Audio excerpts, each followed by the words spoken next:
This is a homemade broadcast radio production. Whether your radio dial is set to music or news or talk, each could be offensive. But when it comes to making waves on the air, dicey language and spicy topics are turning up all over the dial.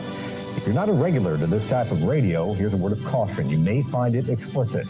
You decide if Tampa Bay radio is blaring out airwaves or shockwaves. Turn on your radio and find wholesome family entertainment. Turn on your radio today and make your mother blush. Almost nothing is sacred these days when it comes to radio, except not losing the station's license. Radio personalities are pushing all the limits. You may find the language in this story explicit, but the Federal Communications Commission has never fined a Tampa Bay radio station. You be the judge. Are they airwaves or shockwaves? I don't agree with all of it, but it's very popular.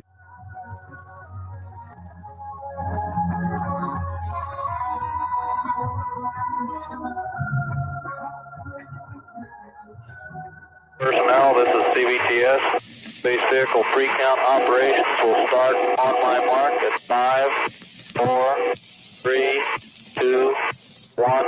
And we're back. Just like that. One solid month. We are back. We are live if you're watching on YouTube, willsyoutube.com. If you're listening on Radio St. Pete or podcast, well, this happened a few days ago. So you should join us live anywhere between 4 and 5 p.m. That's gonna be one of my goals, is to get a time narrowed down where we will be live within a few minutes. Mm-hmm. But when I say we, I mean myself. My name is Will Kuntz, and my special pal Anna Hummel. It sounds weird. Nice. I feel like we're gay. We are. This is my special friend. Yes, we're back. Has it been a month? I think I think the last one was the 4/26. So we're a couple days shy of 1 month where we have not been doing this, which is crazy. It doesn't seem like that long, but yes, yeah, I know. That's wild. So much has happened.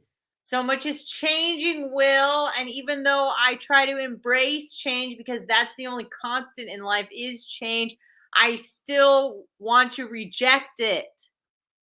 You said it sounds like you're in an empty room. I am in an empty room. You can even hear the acoustics because there's the plants are gone. There used to be a picture of some sort of Bible verse behind me. It's gone. Everything's gone. So you're moving. You've had this roommate. I guess it's okay. She's been on your show many times. Rachel. Yeah. Who was a friend of mine at one point, but I've disowned her because of her decisions in life to ignore me at a public event. And I disowned her for that.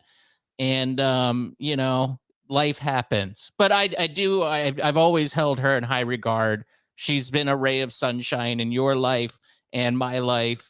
And, it was a pleasure to get to see her whenever I did visit you at your home.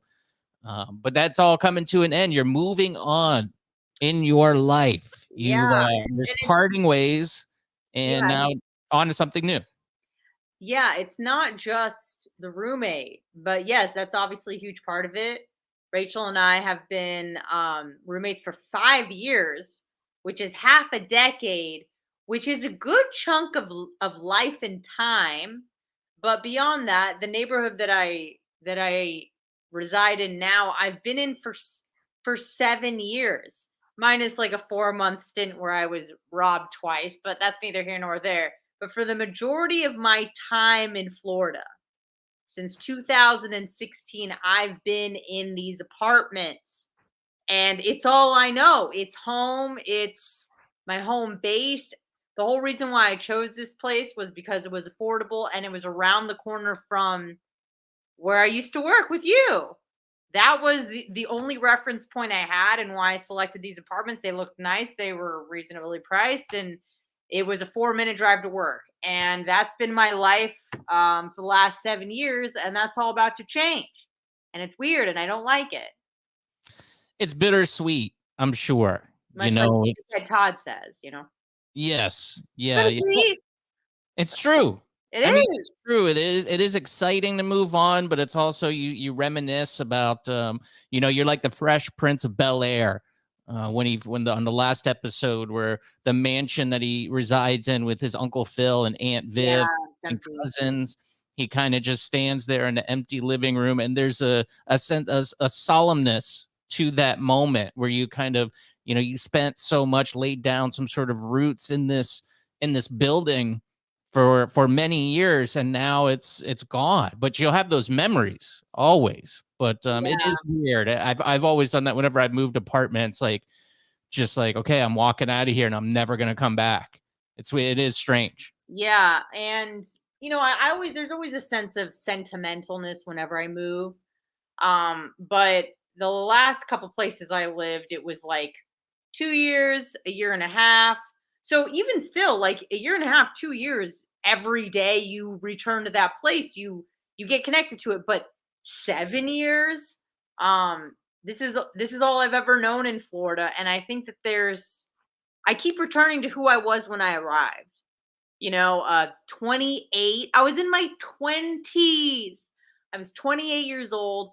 I was just happy to hand out t-shirts and put up tents. Like I was like, I'm turning things around. I was a bartender before. Not that there's anything wrong with bartending, but it's a little different when you're like, okay, I want to start a career now.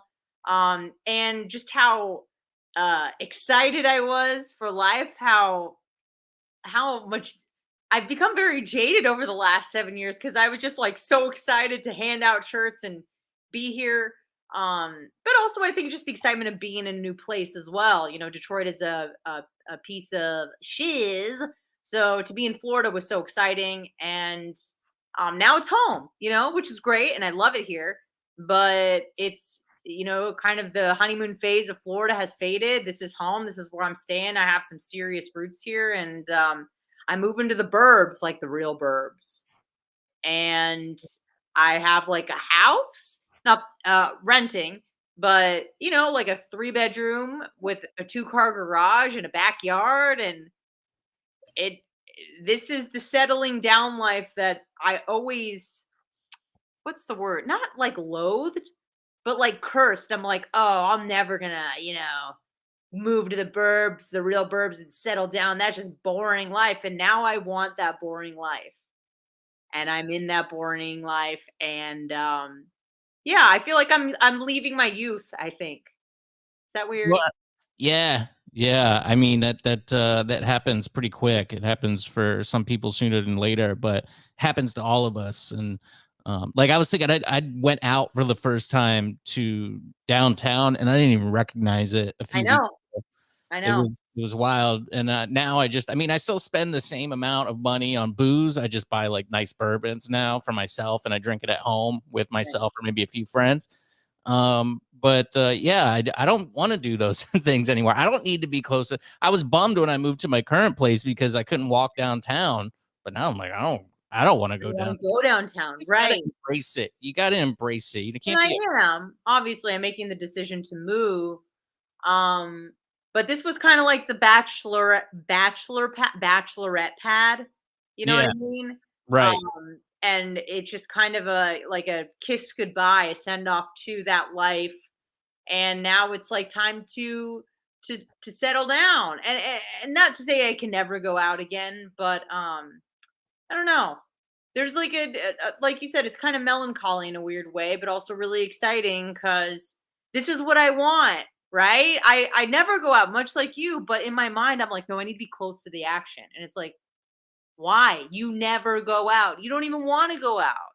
But it's just, I guess it's just something I've always done. So you just think that I'm always going to want to do it and I want it close by. But for me to go to any bars, like real bars, I'd have to drive like at least 35 minutes. Right. Well, like to a scene. Yeah. You don't want to go. Anyways, are you that far? I thought you were pretty quick. Can I say what city you're in? Yeah.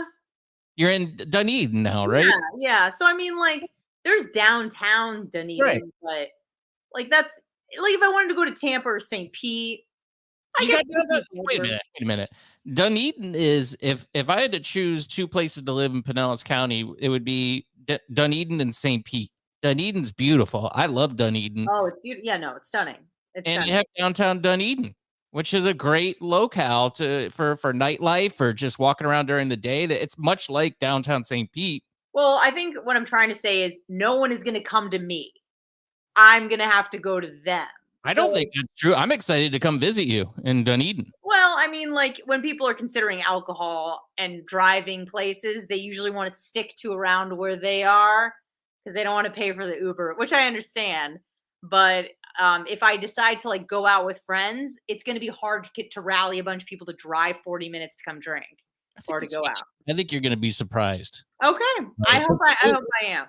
I was thinking, good. Now I have a friend that's more that way, so I can go visit and hang out at Caladesi Island. And yeah, honeymoon, yeah, all that stuff. So you been there? I mean, I'm assuming. Wait, what?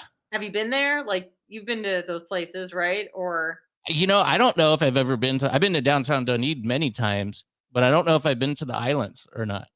Okay. So well, I mean, we'll have to go. I've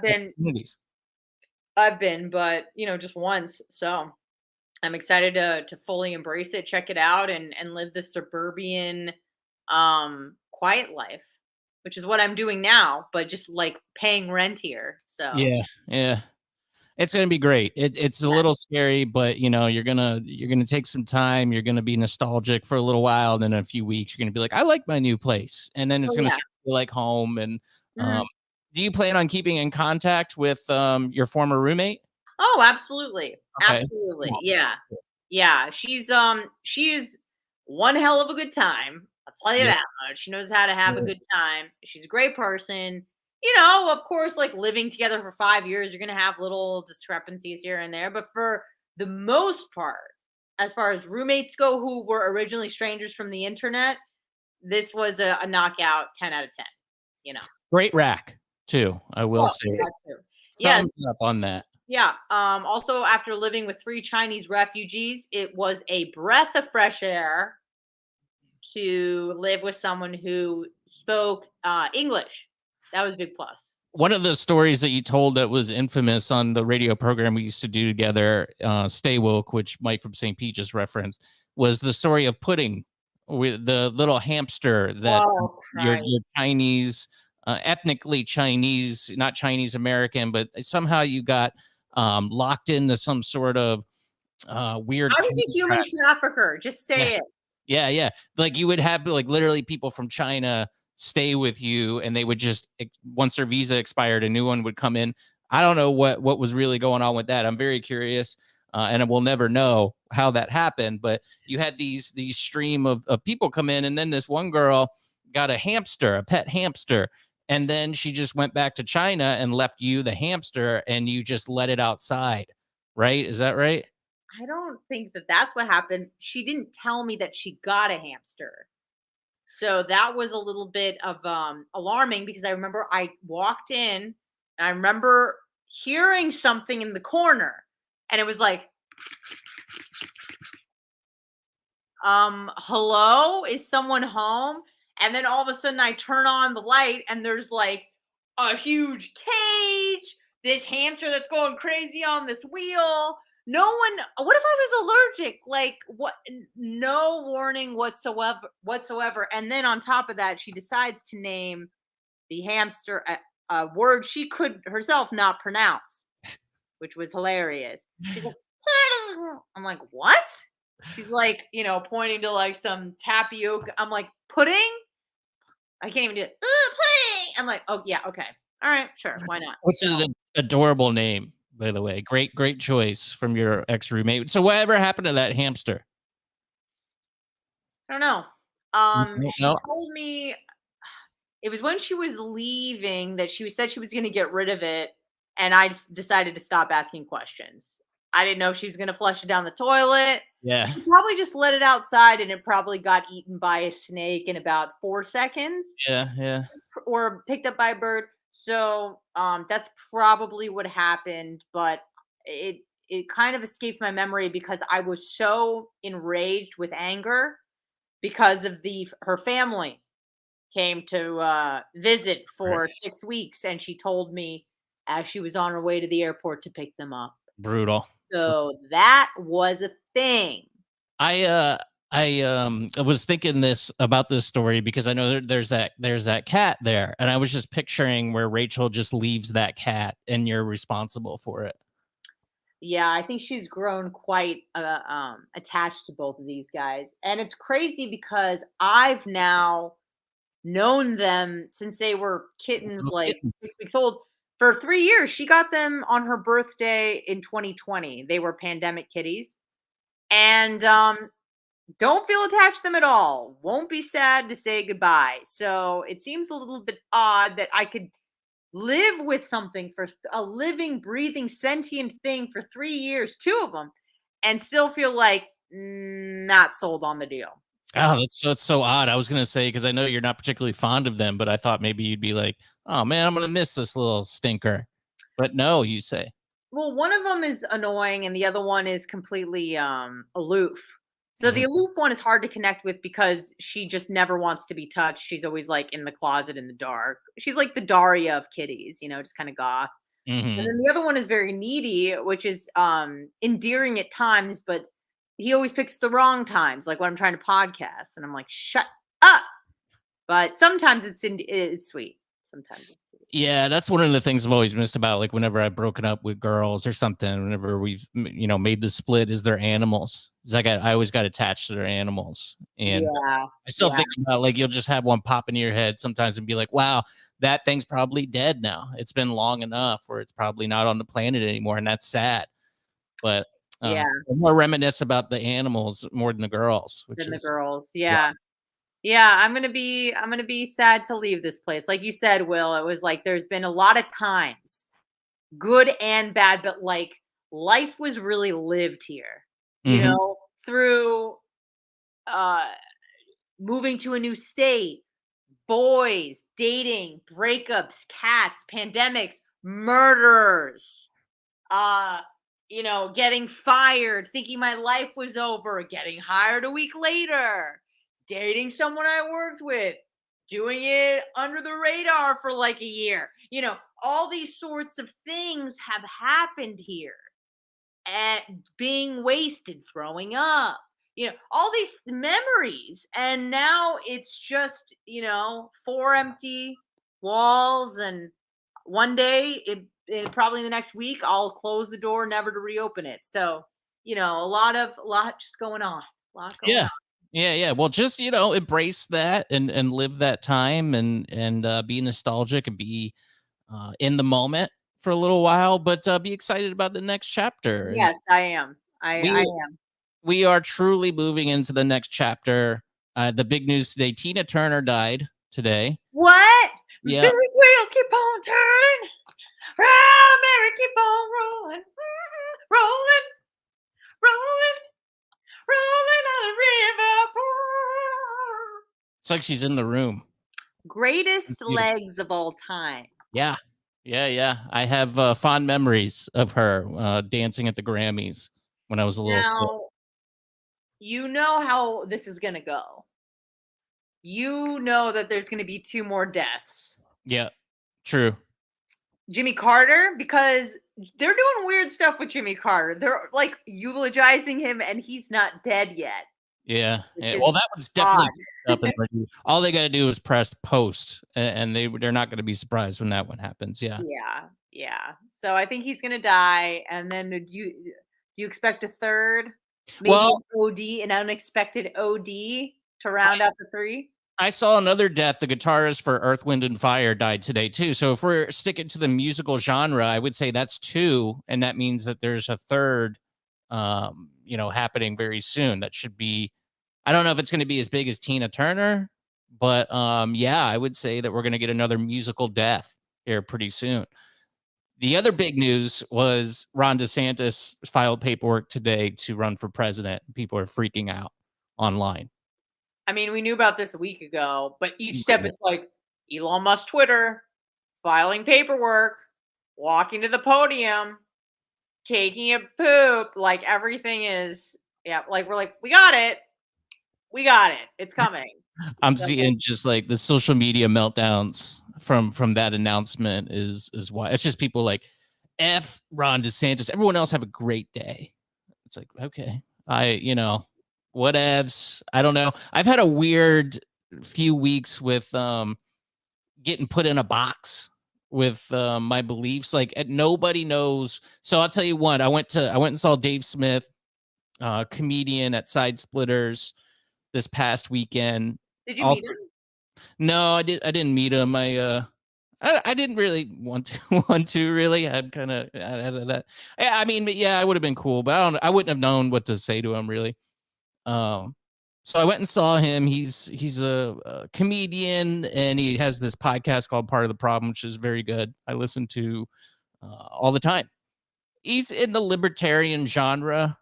That word can scare people sometimes because they think it's like a racist person is libertarian.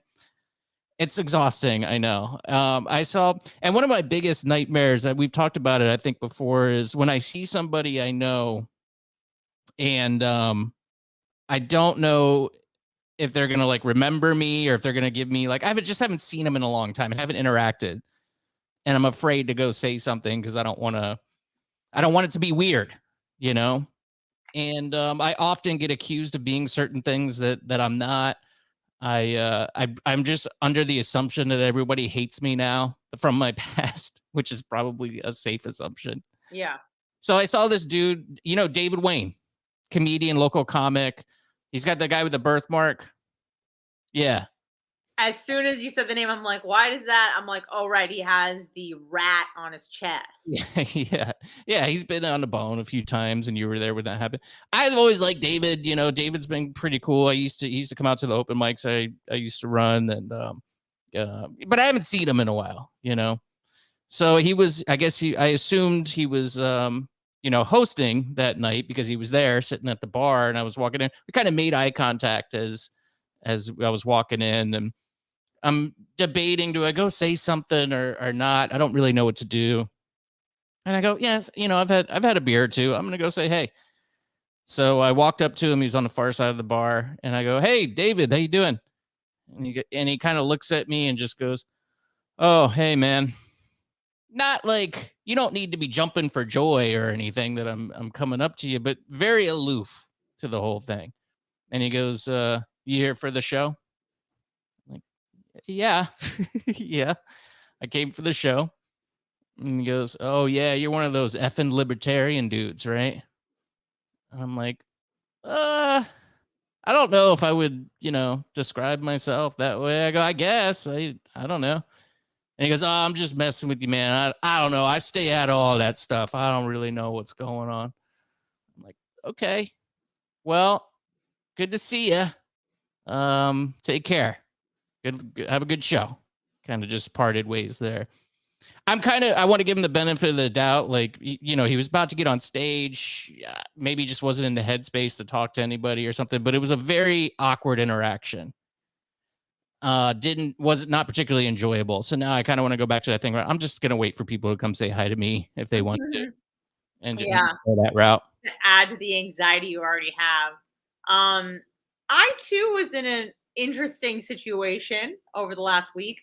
I was in New York City, and I was there for about 5 days. Train. You didn't get pushed. You didn't get pushed in front of a train. That's good. No, I didn't get choked out and die.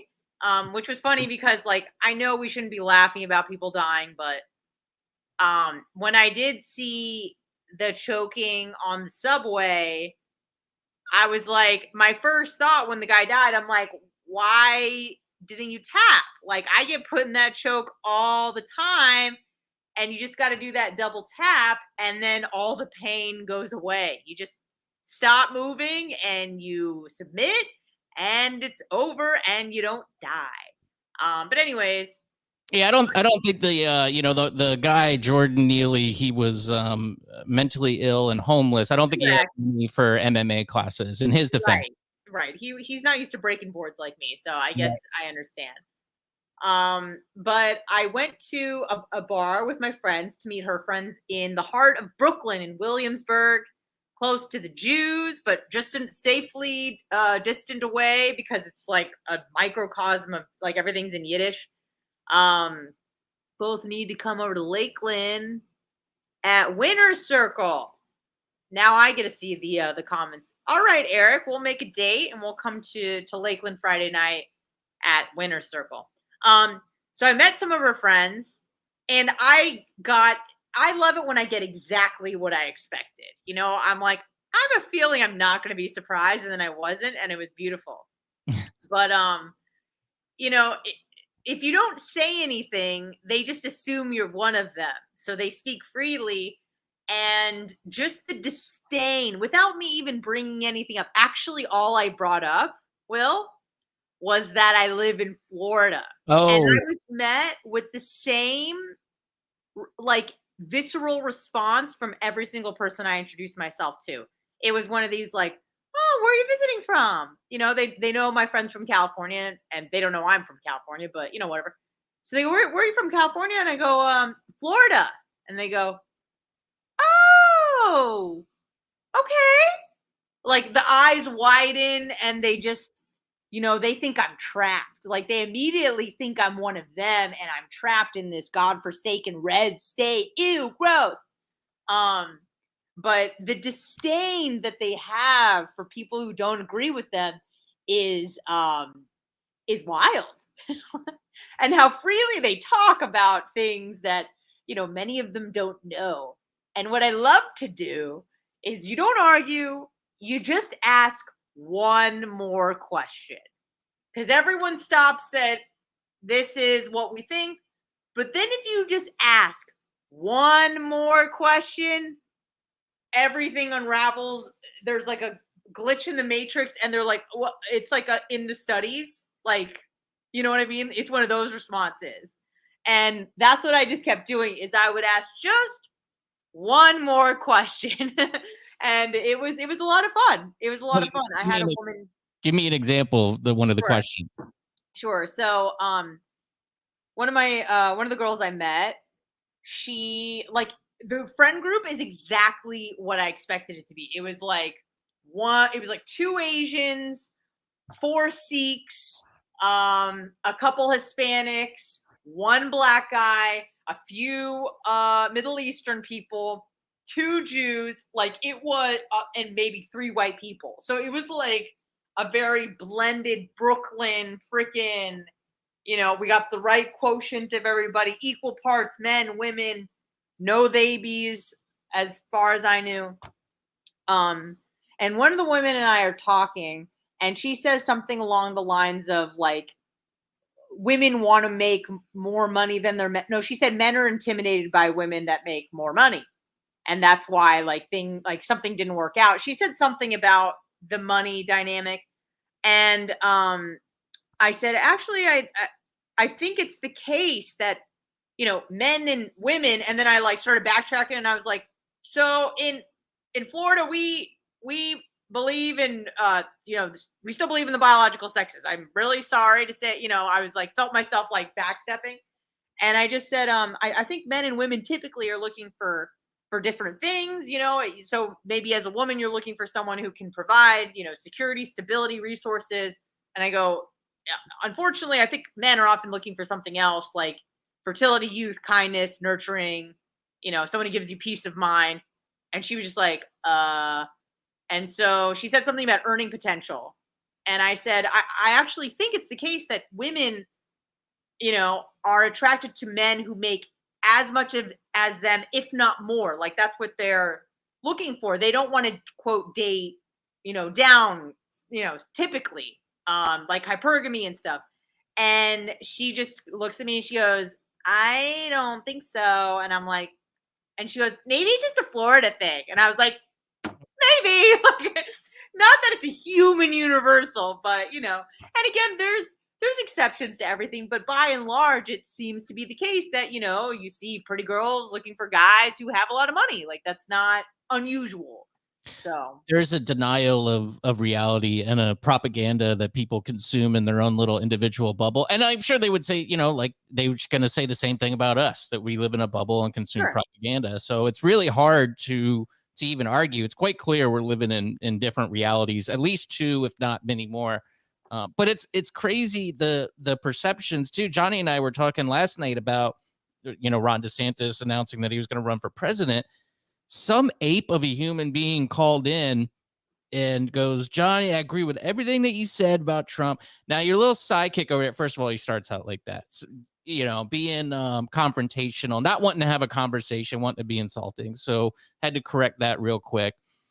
And I go, what exactly, what's your problem? What did I say that was wrong? Because I thought I had some very well thought out, Poignant, thoughtful responses. Maybe not poignant, but at least thought through and, speculated on what I thought was going to happen next.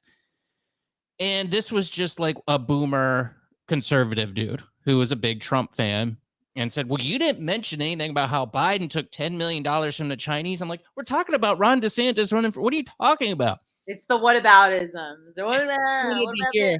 I got accused. This is what I'm saying. Like, I'm just constantly misunderstood by everybody.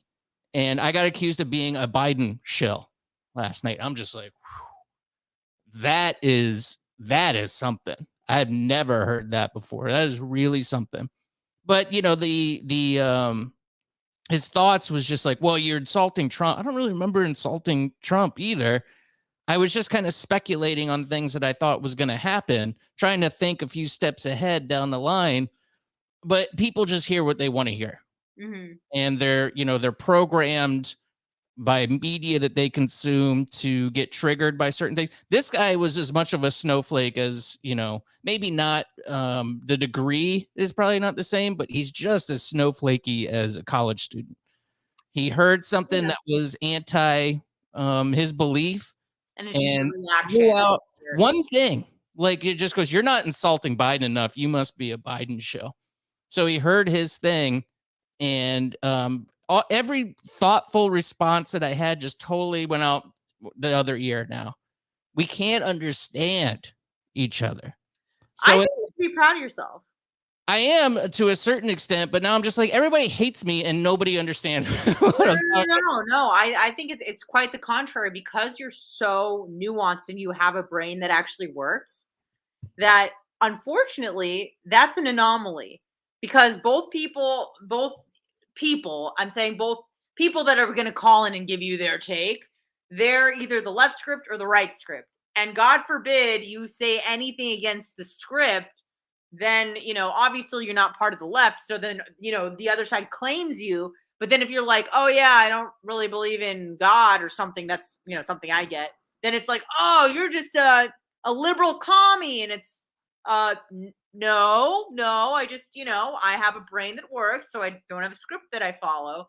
But I get hate all the time. For example, I'm sure you heard about the Hamburger Marys suing DeSantis. Yeah. So my take, I said, as a libertarian, I don't care what you do with your kids. I said multiple times over and over again, I don't think that a drag show, one I've been to before, I've been to a Hamburger Mary's brunch. It's not a place that's appropriate for kids. I wouldn't bring my kid there, but I'll never tell you what to do with your child, because I think the government, by and large, with a few exceptions, should stay out of people's personal business. So I kept saying, I don't think it's a good idea, but also I'm a libertarian. So if you want to bring your kid to a drag show and have them put dollar bills in a person's G-string, then that's your prerogative. You do it with whatever you want. And people were calling it, that's a horrible idea. You shouldn't do it. I'm like, agreed. It is a horrible idea, but you should be allowed to make horrible decisions with you and your family. And people are like, oh, that's indoctrination. I'm like, and it's not indoctrination to take your kid to church and get raped by the priest. So where's the real child abuse? Okay. At least the kid's off the iPad. That's what I kept saying. At least the parents want to spend time with their children that are taking them to the drag shows. There's a million ways to mess up a kid. Is putting a dollar bill in a G-string, going to screw up their child development and emotionally corrupt them? Possibly, but that's probably going to happen anyway. So whatever, so people just couldn't understand the fact. They're like, why are you for this? I go, I'm for freedom. Do you understand? Freedom. So it's frustrating. Yeah, it's tough. You know, you can think critically, but you're dealing with non-playable characters most Right. of the time, and it's so frustrating. Like I said, it's the same coin, it's just different sides, and there's different degrees. Like I would say a college student who you see banging on a table, anybody that's coming in and speaking, that's saying like, yeah, I don't know, I don't think it's a good idea to to put the drag shows or whatever for kids. Yeah. Then they're screaming and yelling and threatening violence and stuff, and you're like, this is bad, this is real bad. But then you got guys like grandpa that called in because I was too nice to Biden. Like they're doing the same thing. The degrees are way different. He was just being insulting. He was just, I want to belittle you. But I'm like, brother, we're pretty much in agreement here. Like I'm probably more on your side than definitely the other side. There's probably a sliding scale there, but why would you want to alienate a potential comrade, if you will? Forgive the language. Now I'm going to get accused of being communist. But That's it's interesting. It's yeah, like proving your allegiance to the group. all It's or nothing binary. All or yeah, nothing. like with the left, God forbid you go, I think there might be a difference between genders. It's like you're ostracized, get out of here, scram. And you're like, well, I don't know. I have a vagina and that person has a penis. We might be a little different. Get out, So it's like, no, but I'm for transitioning. And I'm just saying there might be some differences. Get the hell out of here, So you have to like constantly prove your allegiance to the group, to the script. And God forbid you have like an independent thought, then, you're not one of us. And a lot of it's like negative reinforcement too, where it's Ron DeSantis comes out pro, banning kids at drag shows. And it's like probably people on the other side would be like, yeah, I mean, I don't necessarily think that kids should be at these things, but I have to take the ancillary position. Otherwise, I'm going to look like I'm on his team. Like it's just as much negative reinforcement as positive reinforcement of those beliefs. You just got to take the opposite. It's just everything's so binary now. Right. And it's not reality. That's not how things are. And we're having this culture war over that premise. And that's the line that we are, that's the battle line that we're kind of on right now. And I feel like we're just kind of stuck in the middle. Like you're crazier, but you're crazy too. And I don't want to jump on your side either. Cause there's it's like, I heard a Ryan Long joke that was pretty good. He was talking about, like the crazy kids who are constantly talking about racism and how terrible things are. And then it's like, well, that's not really true. And then it's like, you go to your other, right-wing friend. He's like, yeah, I have stats. And he's like, okay, I don't want to deal with that either. Okay. Yeah. Like you're probably right, but it's just, we're getting in the weeds with this stuff and there's a lot of gray area. Just leave me alone. Yeah. That's where I feel like I'm at. But I also embrace that my friends used to call me a fascist and my dad used to call me a communist. And I guess I'm still in that. Yeah, that's a great place to be. That's a good place to be hated by everybody and challenge everybody's ideas. I like that. I like the fact that, I don't think transitioning a minor is a good idea. And then I also don't think circumcision is a good idea. And I'm also believe that we should, secure our borders, but I also don't believe in God. And I'm an immigrant and I'm a woman and I don't believe in the gender pay gap. And, it's like you can't put us in a box. And that's a beautiful thing that you can. The fact that I'm like kind of pro-life, I guess forced choice. If you were to put a gun in my head and say, is this right or wrong? I go, probably wrong. But then I'm also against capital punishment. So I'm like one of the few that I feel like are actually consistent, where I'm like, killing is wrong, so let's not do it at all.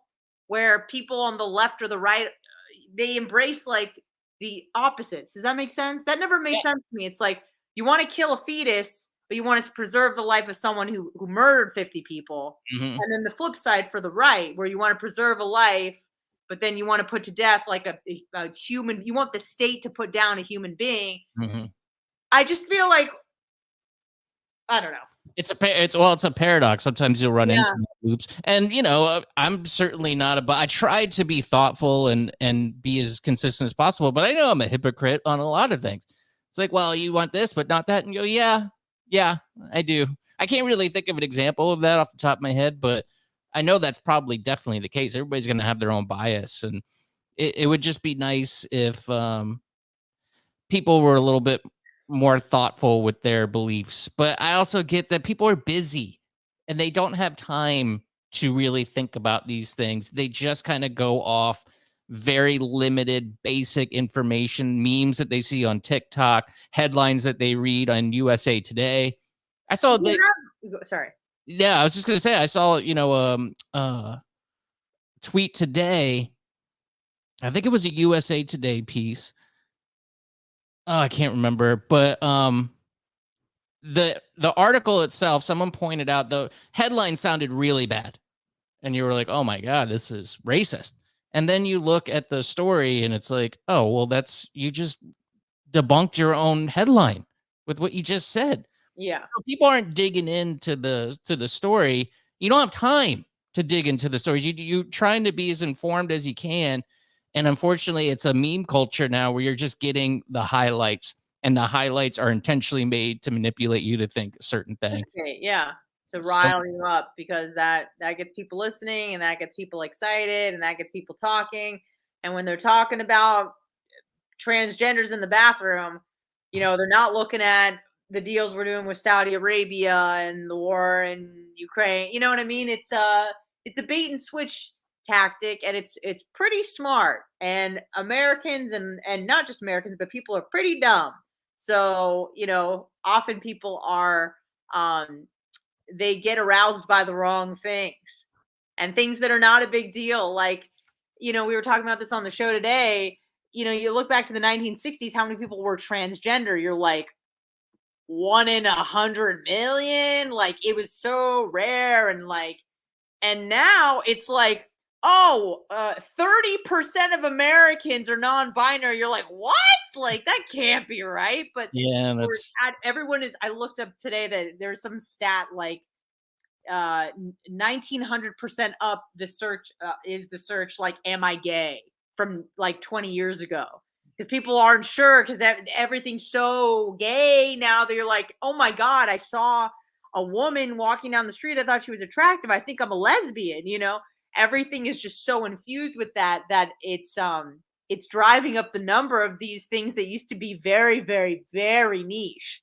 yeah, So it is, and it still is. It still is. it still is, yeah.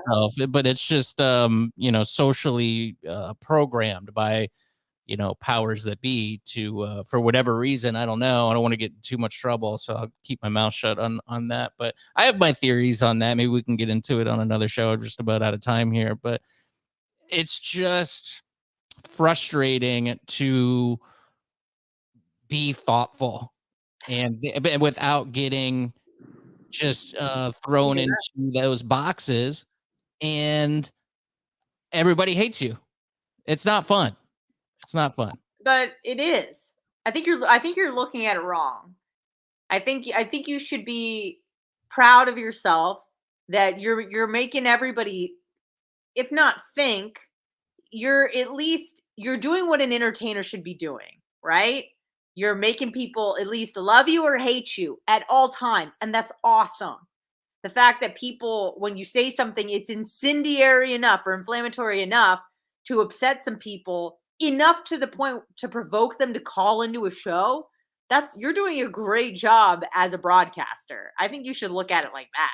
That is the way to look at it, Anna. Instead of just saying like, NPC, yeah, we should accept everybody. Yeah, we're all the same, but kind of different. Like, these kind of just plug and play answers. You're saying something that's riling someone up, even if it's an old boomer was doing something else, listening to the radio, is like, that son of a gun, and is like, that's awesome. We have a IQ recession, and it's frustrating, but you're right. In that sense, you are absolutely right, and I do feel a little better. I know we got to get out of here, Anna. Thank you for your time. It's good to be back. We'll be back again next week. It was Wednesday, same time, probably between 4 and 5. I'm gonna narrow you down and get you to commit to a time. Yeah, sorry. People can expect us at a certain time within a few minutes. So please, take some time and promote what you're doing, and then we'll get out of here. Yeah, you can just find me on the Bubba the Love Sponge show. Probably the best place to find us is on Kick and Rumble. We have podcasts everywhere you can find podcasts. And yeah, terrestrially in Tampa, 8:20 a.m. from 6 to 10 a.m. Monday through Friday. And that is it. This Terrific. is the last time you'll see this wall. Well, I'm excited for you. I'm excited to see your new place, and I can't wait to come up and visit Dunedin. Okay. That sounds great. Bye, Anna. Bye. There she goes. You can catch me on the bone with Johnny B. We're back 5 days a week, Monday, Tuesday, Thursday, Friday, 8 to 10. Wednesday tonight will be 10 to midnight after Ask the Dom. WillsYouTube.com. Please subscribe over there. WillsPodcast.com. You can get audio only. Any podcast app, HMB Radio. Subscribe there. Even if you watch these, subscribe there. Give it 5 stars. Click subscribe here. Give it all the likes. Give it thumbs up. Share it with your friends. Follow me on social. Home_made_man. For Anna Hummel, my name is Will Kuntz, noted libertarian Joe Biden supporter. Have a good day, and I'll talk to you at 10 p.m. on the bone. Goodbye.